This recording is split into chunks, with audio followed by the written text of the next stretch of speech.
Welcome back to the Refined Strength podcast. I have IFBB Figure Pro Amanda Kohatsu. How are you doing, Amanda?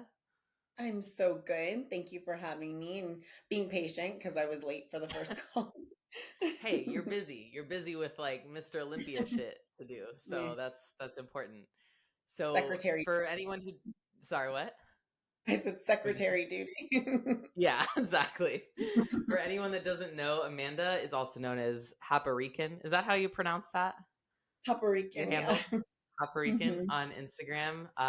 And she is also the fiance of Mr. 212 Olympia, Keone Pearson. So she's also his programming training coach, right? You do his programming, or hmm you've done it for the last few hmm years as Yep. well. And she is a Mhm. coach herself for, do you coach just lifestyle or do you coach competitors as well?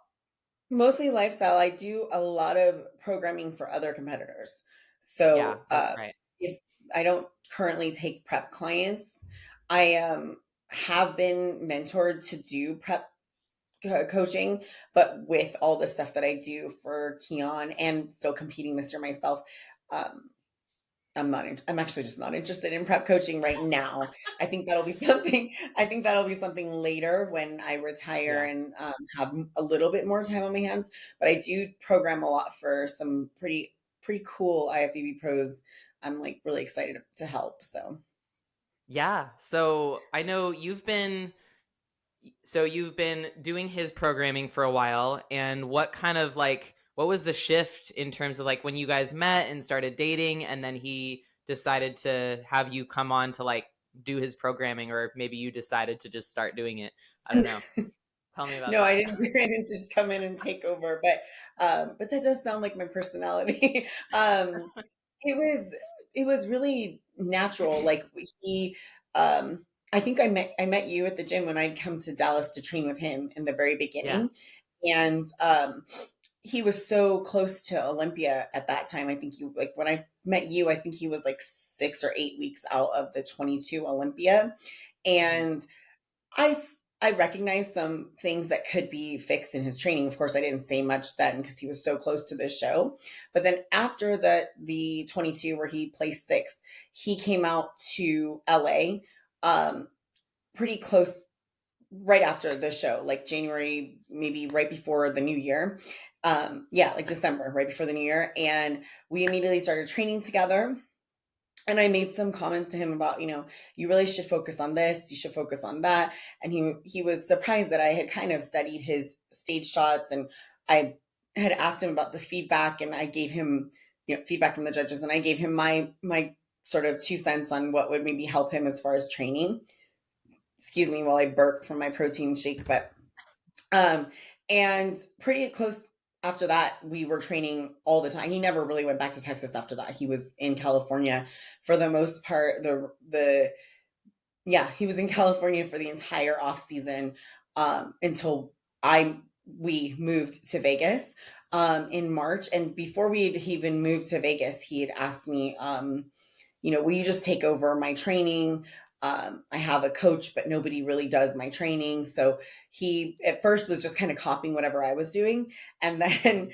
and I would give him like, okay, well, you got to do chest this day. So do this, and then it just it went to full on, can you just do my programming and basically train me? And so it was, it was him. He asked me, Yeah. and it worked out pretty well. The next year he won the 212, and we're just, God willing, continuing into the third one. Yeah, yeah, it's exciting. I know that there was around the time that I think it was this past Olympia, there was like some posts and stuff about the fact that, you did his programming and you are one of Mhm. his coaches. And there's been like almost some controversy over females coaching top male competitors. And you're kind of looped into that. How has that felt, and how like were you before you started, when you started programming for him, were you a little like nervous about how that would be like coaching like a high level Olympian? Or tell me about that. Well, the first part of your question was like the sort of chit chat after the Olympia. I think most of that was pointed at Samson's wife, Mel. And Right. I think I just kind of got thrown in there um, to kind of beef up the conversation, because it was more than Yeah. one of them. And I was fine with that because I whatever would take a little bit of attention off of Mel was probably good for everybody, and Yeah. um, uh, but I really didn't feel any type of backlash or anything negative about it. I think occasionally we get like a lot of we do get like the occasional comments of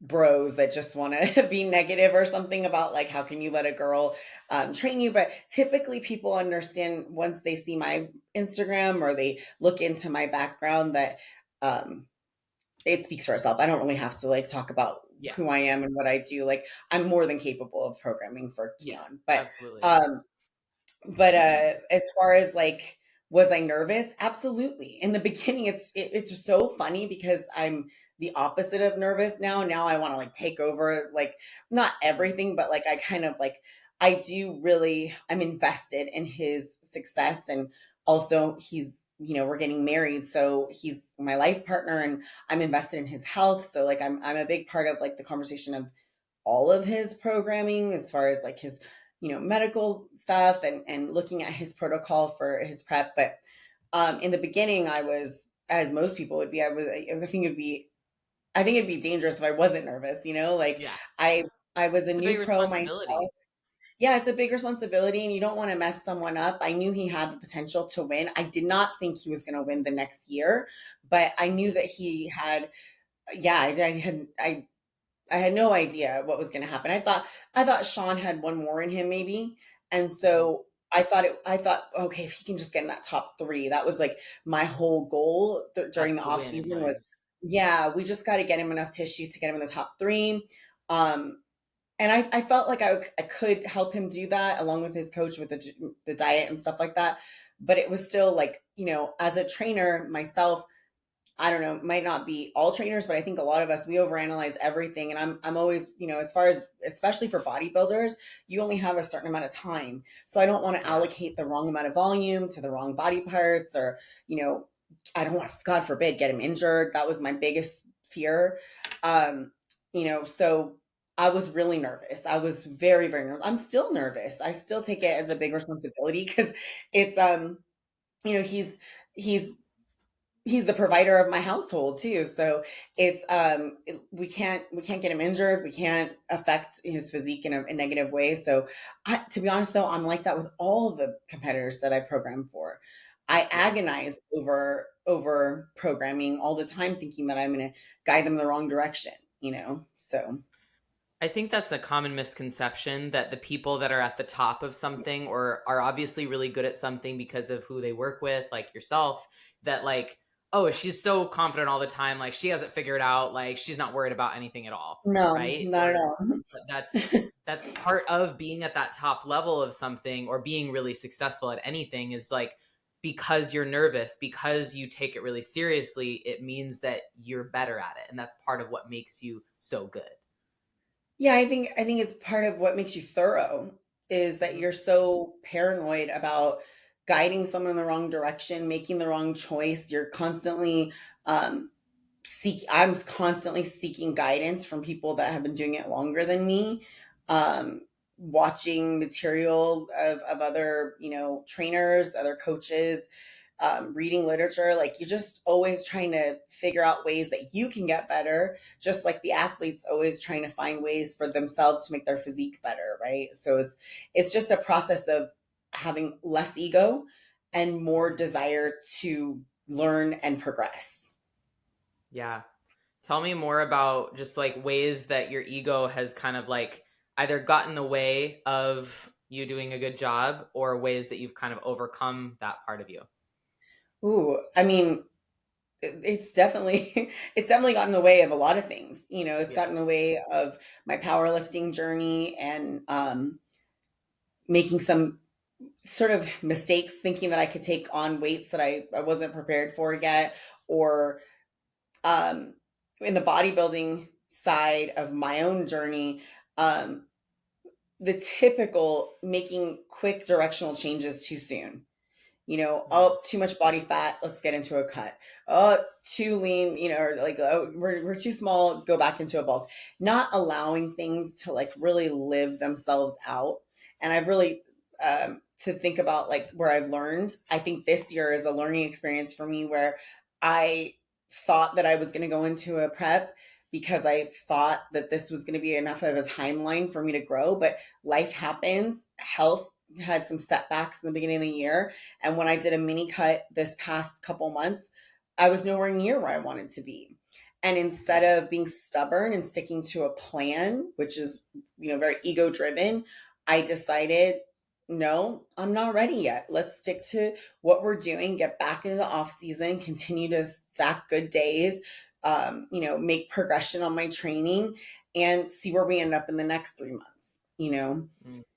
And that's a lesson that you have to learn no matter what age. I mean, I've been doing this for a long time and I'm not young, but impatience is a definite sign of your ego talking, right? You're letting other people and other factors besides your own physical progress sort of run the show.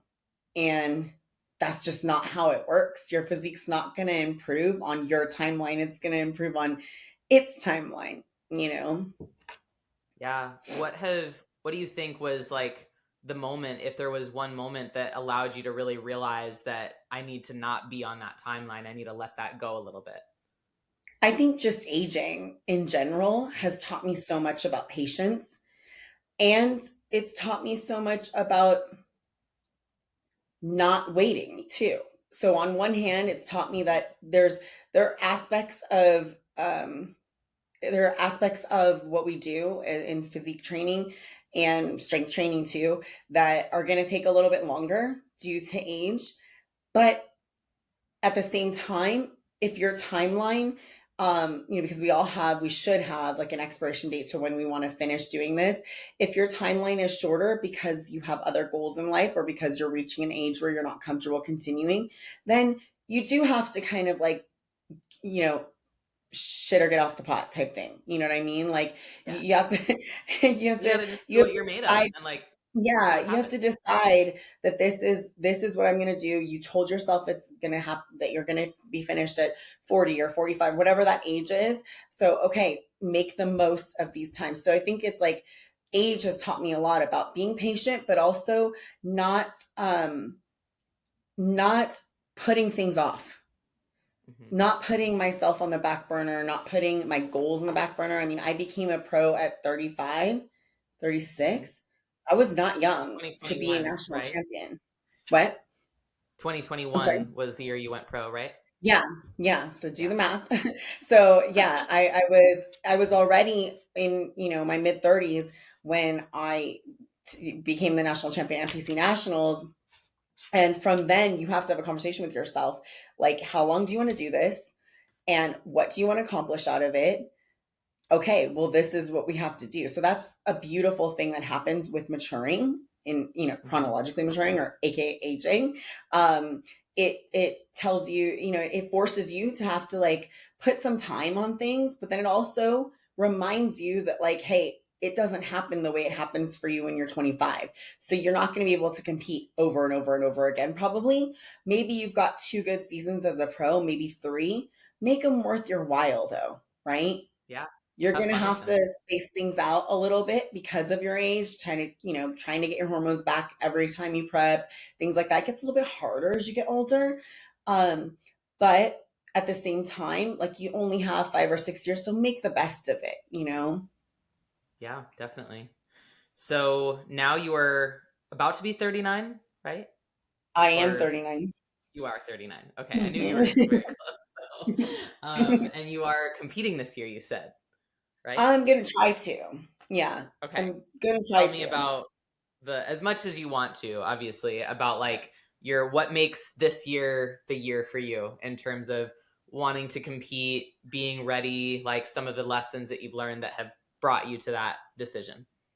Yeah, I think that this year feels like the right time. I don't think that I really don't want I don't like when people stay off of the competing circuit for more than a year. Like if you're taking a whole year off, that's great. But like taking 2, you're pretty much going to just lose your sea legs. You know what I mean? Yeah. So I think it's time to do something. I'm not sure if it's going to end up in this season or beginning of next season. But I think for me, this is a time for me to like really polish the presentation aspect.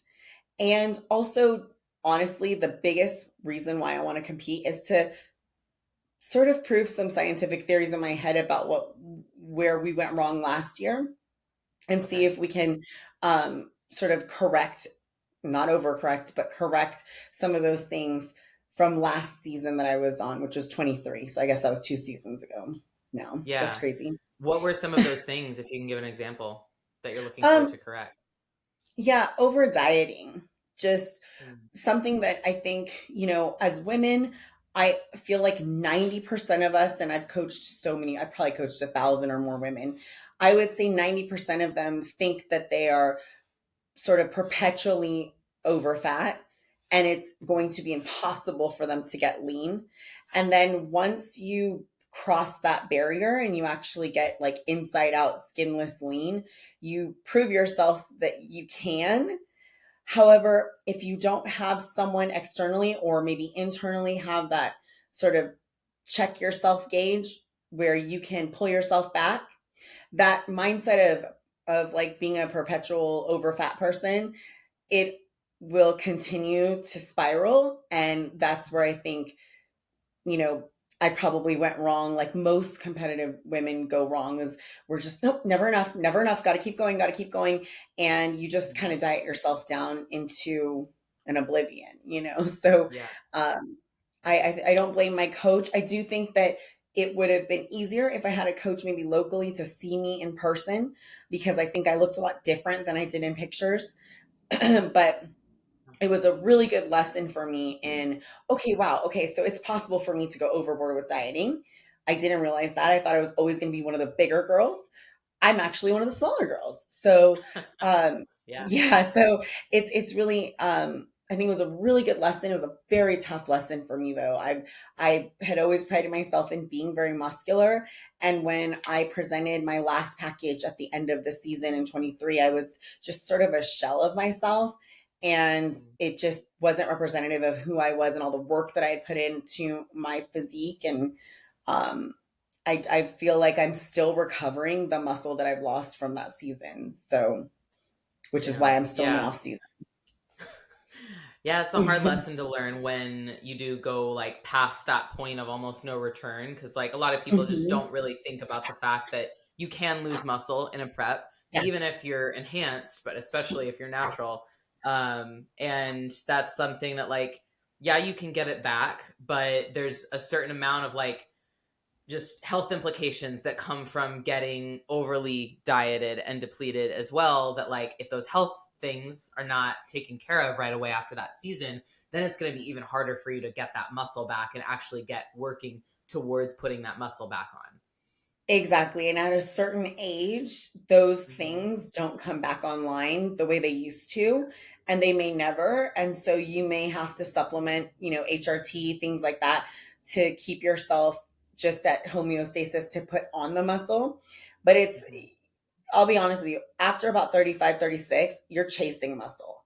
You're Yeah. just treading water at some points. It's really, really I came from being like thigh dominant to being sort of the opposite now. And it was a really tough period for me this past 2 years where I had to really swallow my pride and okay, how can I change my training? Because before it was like I could just think about growing my quads and my quads would grow.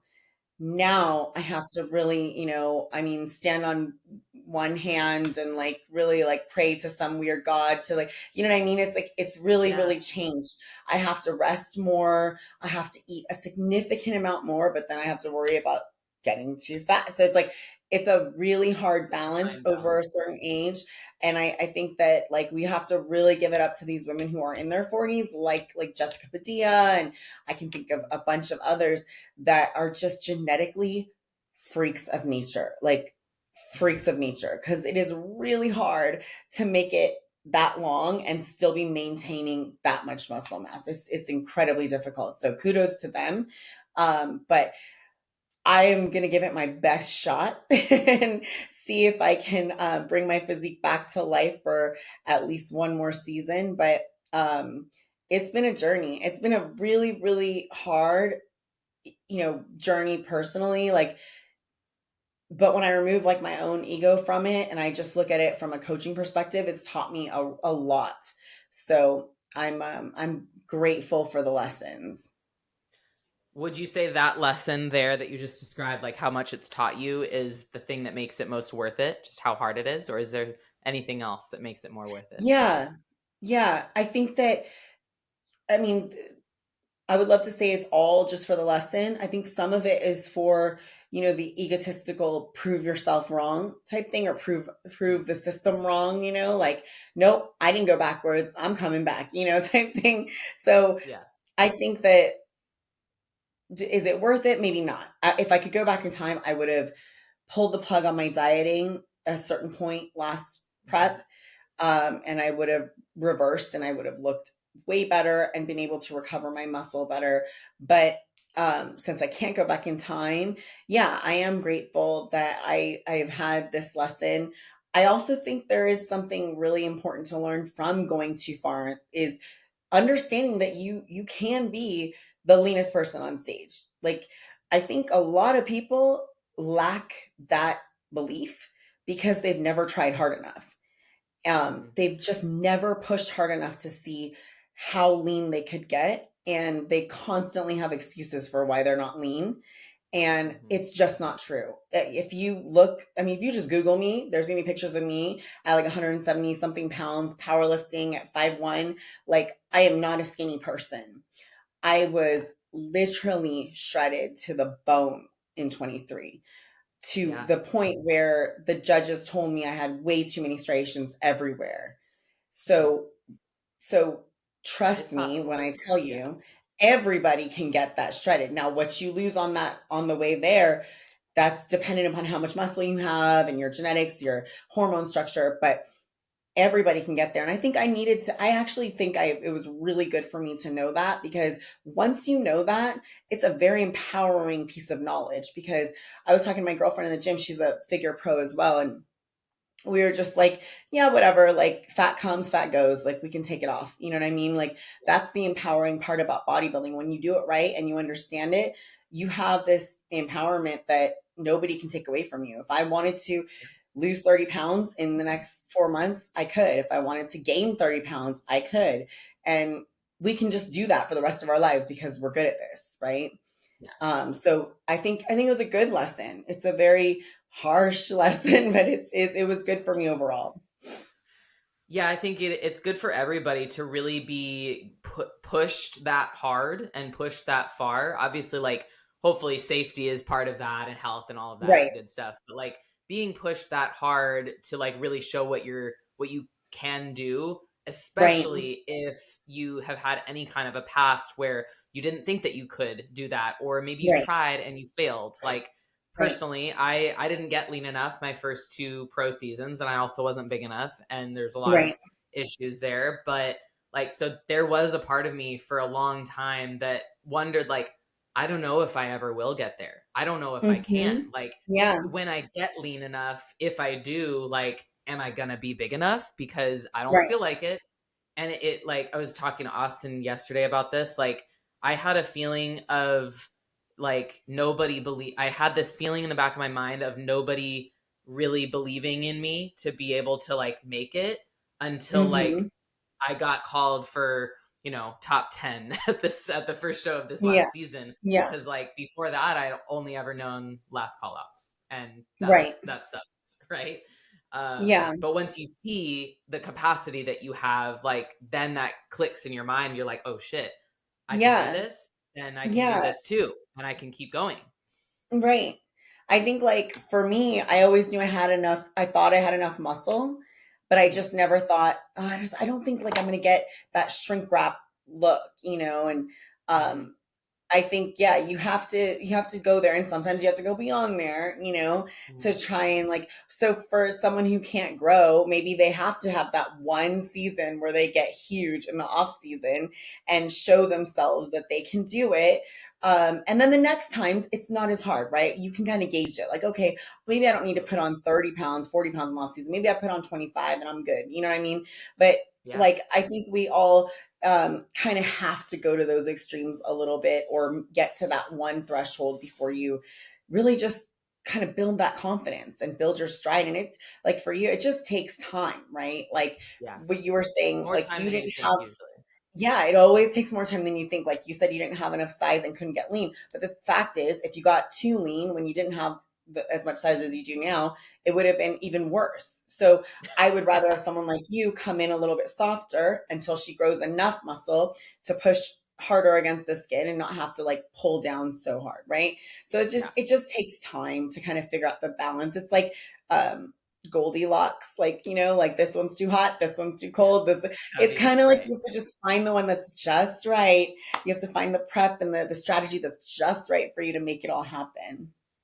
Yeah. And part of that too is just like not allowing yourself to compare yourself to others in the way that like isn't conducive for your sport and getting there. Because like, yeah, obviously we're comparing ourselves to each other as On pros stage. on stage, but if we're like, if you're looking at someone else who's like, 5'8", like you have a totally different body type than her. Yeah, So you're yeah, never going to look like her, but you're going to right. look like you, only better. Yeah, And so that's yeah. what you have to focus on, or what we all do.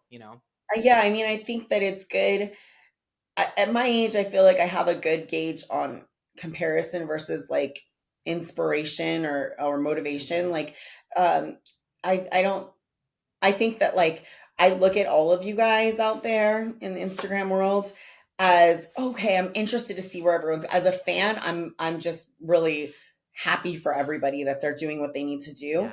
But when that happiness and sort of like, okay, this is great, she's doing this, I'm going to try this, or something like that. Those are positive, healthy thoughts. But I also gauge myself. Like I know when the thoughts are going into a different direction, and then I need to close it up and go in a different direction. I need to Just move on, let change go. scenes, scene. Like so, Yeah. because it's gonna happen. Like the reality is, even as grown women, we're still confronted with the same thing that young girls are, which is copious amounts of images of, curated images of women who look amazing and are putting their best foot forward on Instagram. And it's going to affect our brains no matter what. And I think that what I've done in the past year versus the past 3 before that was I just kind of have a conversation with myself. Like, okay, what are you thinking right now? Why are you thinking that? What does that Yeah. have to do with you? How is it going to help you or hurt you? And I genuinely have to have that conversation every so often with myself because at 39, I can't sit around comparing myself to 25-year-old figure competitors in Croatia or wherever. You know what I mean? Like, it's just not healthy for me. Like, what is that Yeah. going to It's do not for me useful. anyway? It's not going to It's help not you do anything. helpful. Yeah. No, not at all. But I can look at all of you guys and be like, wow, everybody looks so great. I'm so happy. Honestly, the biggest feeling I have now when I look at figure competitors online is just a sense of pride to be in the same place as them. Like Yeah. I'm Totally. really proud of where the division is going. I personally think it's like the best looking division. I think it's got no offense to any other division, but I think it has a beautiful level of muscularity and femininity. It has Mhm. balance and flow and just so much like beauty that I think it's a fucking sorry. I think that Okay. I'm flattered to be even on the same stages as any of them. So Yeah. that's kind of the feeling that I have now. Um, and I think it's evolved. But the comparison thing is a really hard one. And I think the biggest mistake is telling yourself that you don't do it because we do. We all do Yeah. it. It's just keeping yourself in check about it. Yeah, and just really like you said, asking yourself questions. The more we ask ourselves questions, the more we understand about ourselves. And if you know yourself really well and know your triggers and know what gets you Right. going and gets you inspired and makes you disciplined, if you know more about yourself, you have so much more power, not only Right. over yourself, but over just your future and what you're building for Yeah. yourself and how you impact others. Yeah. Self-awareness is so important. Yeah. So important. So with that in mind, think back to like when you were a power lifter, just like all in, locked in on power lifter days. Did you think that you would be where you're at now as a figure pro living in Vegas, engaged to Mr. Olympia? Did you ever like see That's that funny. future for yourself? No, none of those things. Any of the things that have happened in the past, like four 4 years. Oh my God, it's 25. Wow. The Yeah. past 4 years, this was not on my bingo card, like any of them, you know. Um, How did it happen then? um, COVID, I think, like the Yeah. shutdown. I was living in Los Angeles or the Southern California. I was living in Los Angeles. Um, RIP to Los Angeles, but I was living in LA and moved to the suburbs when the pandemic hit, and I had kind of been on off season of powerlifting, thinking about coming back one more time. But when the pandemic hit, I lost my training facilities for quite some time, and then moved out to the suburbs where I didn't really know any facilities. So I just invested a bunch of cash that I didn't really have, but I put a bunch of money in my garage gym. And the first thing I bought was a Stairmaster and a treadmill. And then I bought a full gym. Like I bought a Rogue belt squat, a deadlift platform, all this stuff, thinking I was gonna come back, a squat rack, the whole thing. Um, but the first few months, I think, of building the gym, I only had the Stairmaster and the treadmill. So I just started doing cardio. And I started hiking in my little, like, because I came from the city. So going to the suburbs, I had all these hills and trails. And I was like, oh, just walk the hills. And I started dropping weight rapidly. Mhm. And I had never dieted since 2014. I had never done a diet. So that's like six and a half years that I never dieted. So when I started Your body was to, primed for a diet, basically. yeah, yeah. When I had cleaned up my diet and started doing cardio, um, it wasn't me. It was like my online followers were like, dude, you should do a bodybuilding show. You should do I think at the time everyone was saying wellness because I had really big thighs from CrossFit. I'm from powerlifting. Um, and so I did a bodybuilding show and I won the bodybuilding show and then I won nationals. It was very like fast. To be honest with Yeah. you, like you said, like we said, it was not on my bingo card. Like I literally almost turned pro on accident. Now I did start working on it like in the 16 weeks before the shows. I was working hard. Um, and I really loved bodybuilding because I was a huge fan of bodybuilding, huge, huge fan of bodybuilding, like almost like closet mega fan. Like when I first did Yeah. posing with Kenny Wallach, he told me to do my first quarters and he was like, how many shows have you done? And I was like, none. And he's like, shut up, seriously, how many shows have you done? Because I had been watching figure Olympias every year and I would literally practice watching the videos over and over again. So I wouldn't say it was like complete accidental because I think it was always something maybe subconsciously I wanted to try, but I never had the Yeah. confidence to do it. And once I turned pro, um, yeah, things started to shift. I got divorced. That was one. Mhm. And I think that's kind of what I told you when I met you in Yeah. Texas. And Well, we were both COVID divorces, I feel like. yeah. 'Cause I got divorced around the same time. I think a little Yeah. earlier. I left like at the end of 2020. So yeah. Oh yeah. So mine, we started the process like end of 21. Hmm. So I met Keon in the summer of 22.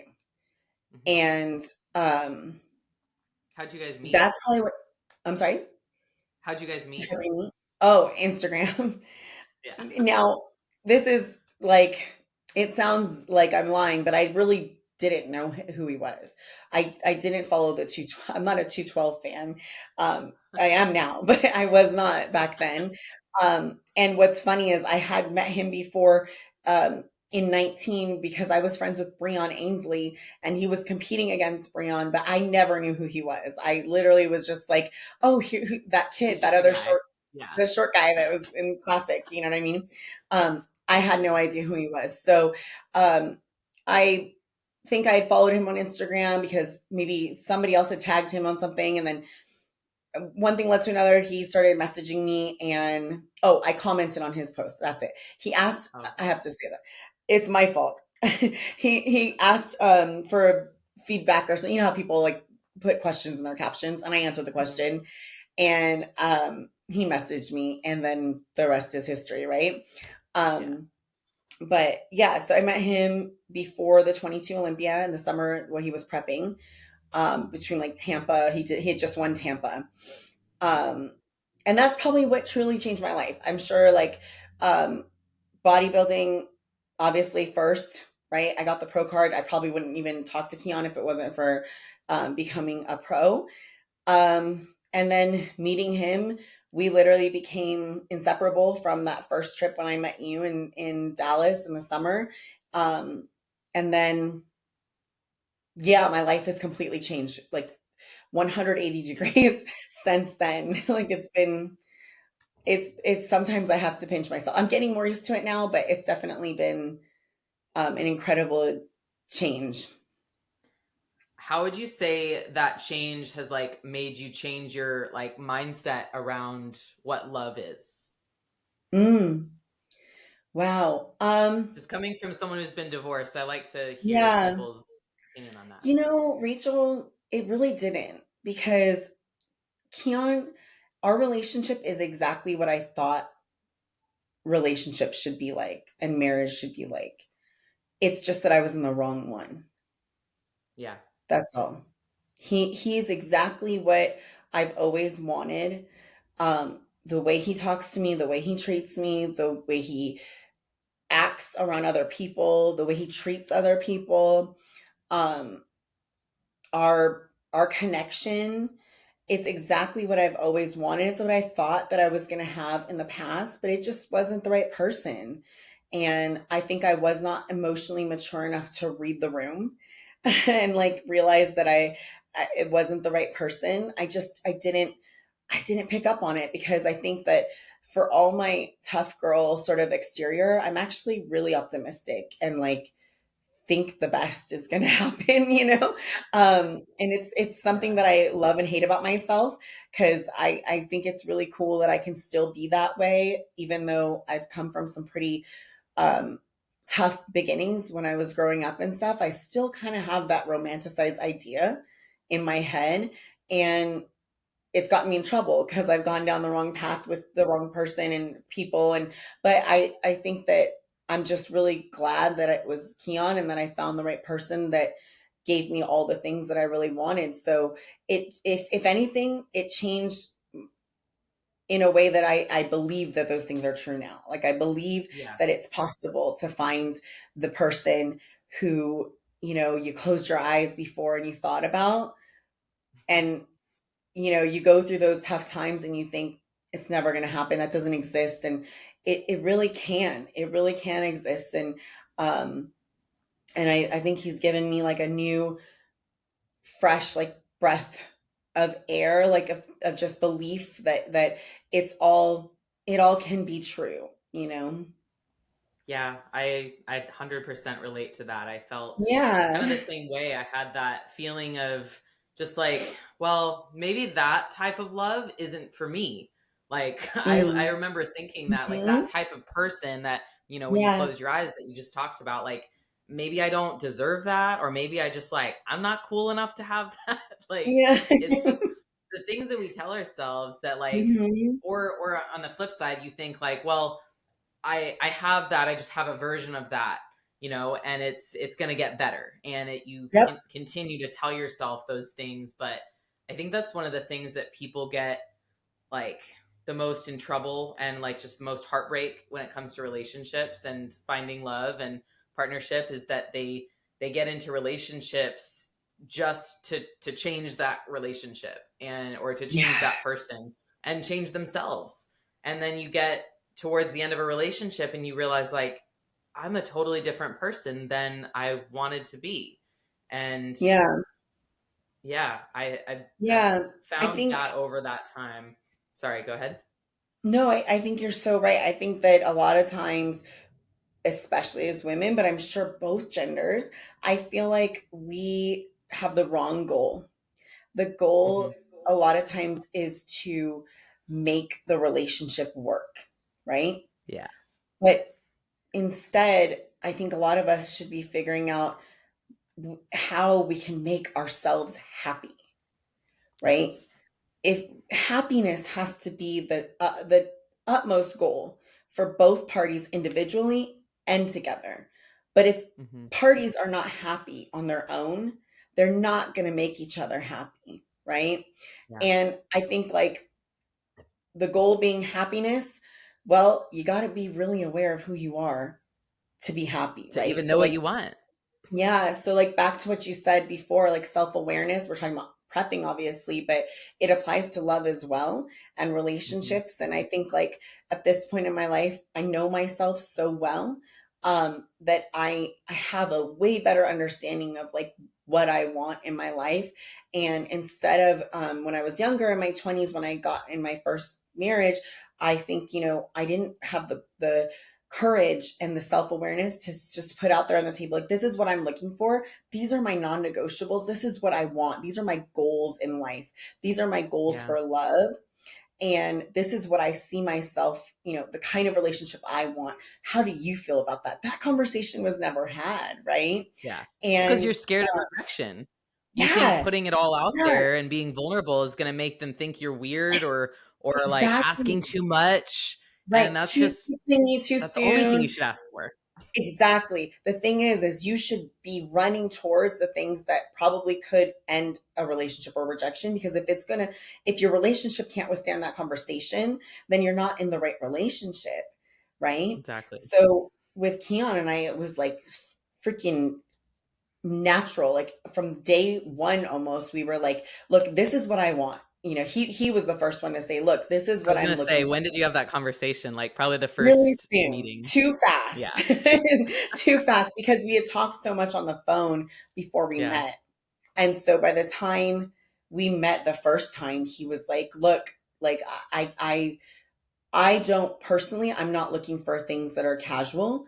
And two, I really, really want to build something with you. I really feel that connection with you. So he was telling me two things. Here's what I'm looking for in this place in my life. I don't want to play games. Like I really just want to be in a relationship. Two, I find that you're the type of person that I could find myself in that type of relationship with.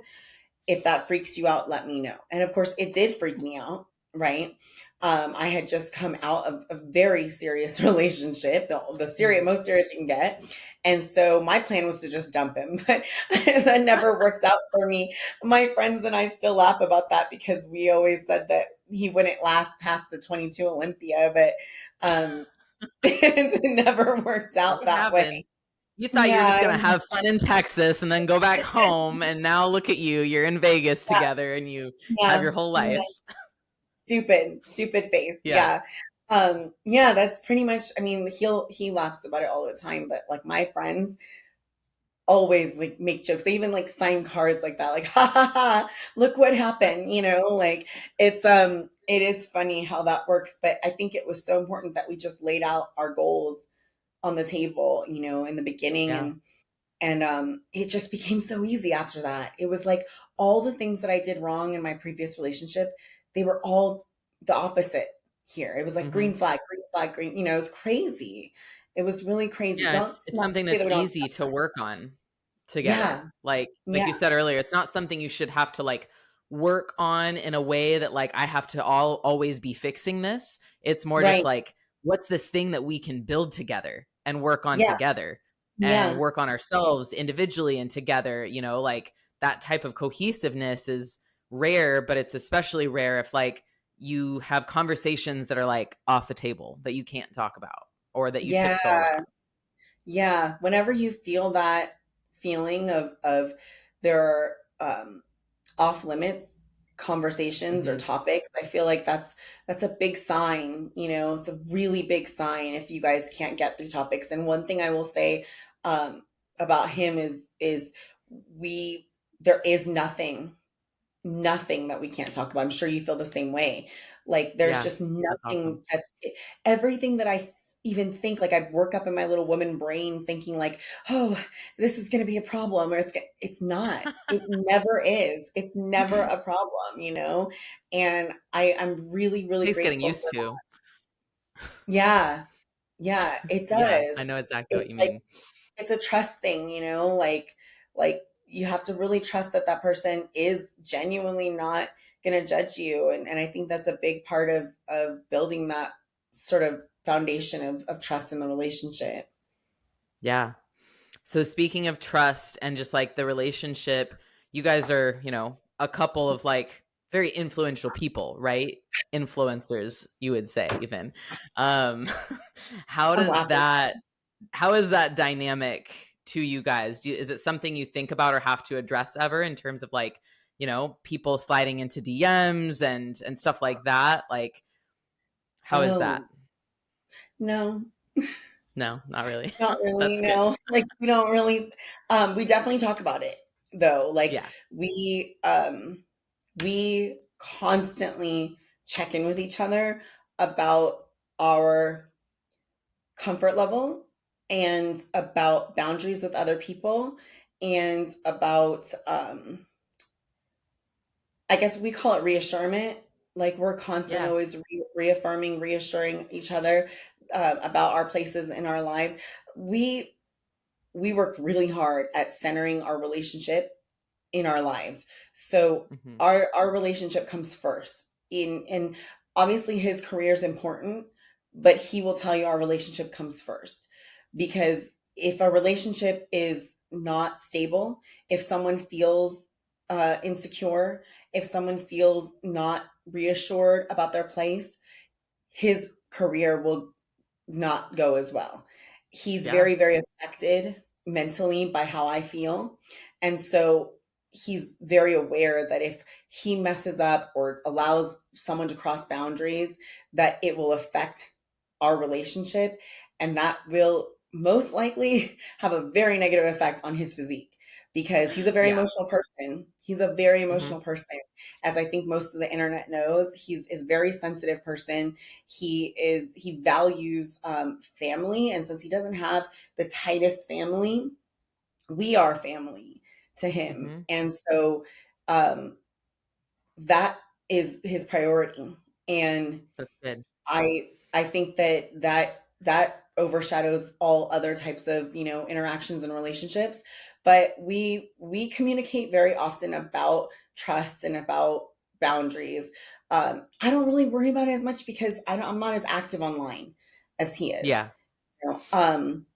And most people in the bodybuilding industry, they respect him and they are friendly with him, and they wouldn't overstep him. Now I think the opposite is not true, right? I think women Like girls don't just, sliding in there. yeah, the Yeah. girls don't just respect me for no reason, right?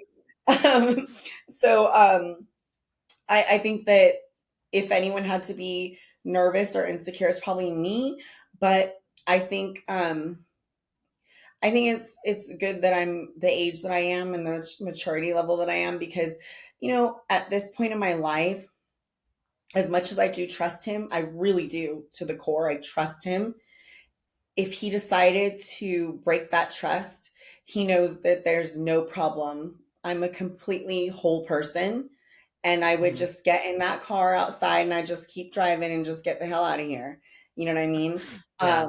And I know he don't want that. So I feel like as long as he understands that I think we're gonna be fine. But it's something like I heard a lot of wives and girlfriends talk about it on podcasts and stuff. Like Courtney King is like really someone I look at kind of like I think we all can look at for advice because she's Yeah. dealing with the biggest, you know, Yeah. celebrity in fitness right now.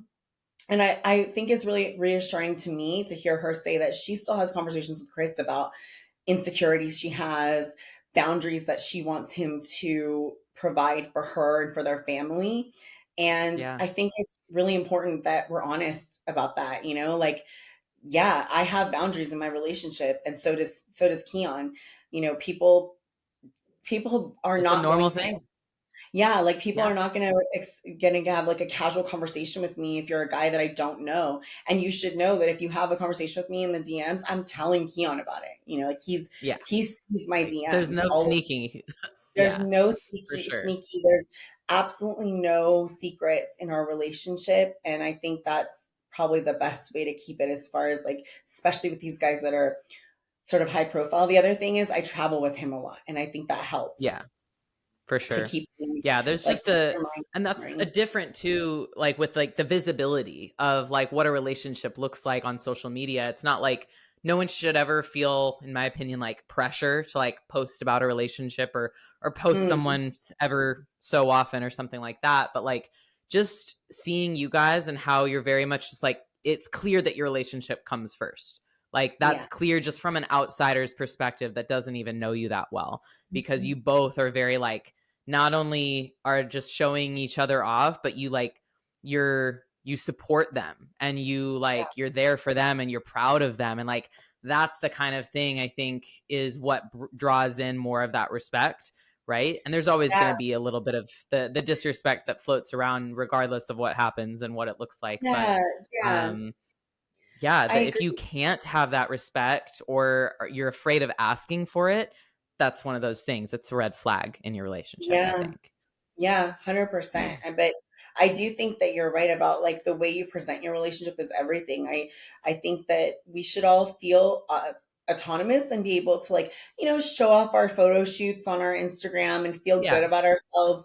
But I think that there is a little bit, like, you'll see the difference. You see a Mhm. woman who's happy in her relationship, and it shows in the way she presents her content and the way that she projects herself online. Absolutely. You know what I mean? Yeah. And like you said, it doesn't mean that you're pushing your husband on the front of your Instagram all the time, but it's just in the subtle ways that you post It's and an present energy. yourself. Yeah, it's an energy. Yeah. When There's a someone's single happy, girl energy and then yes. there's a taken girl energy for Yeah, sure. there's Yeah. definitely an energy when you're happy. When you're Mhm. happy, it shows. You don't need to tell everybody about it. It's obvious, you know. Yeah, that's a good point. If there was any piece of advice that you would have given yourself 4 years ago, 5 years ago, what would have been now4 or 5 years looking ago, back? mm, bodybuilding wise, it would be to not over diet and train your legs harder, even if they're strong points. Um, but you know, just probably be more patient.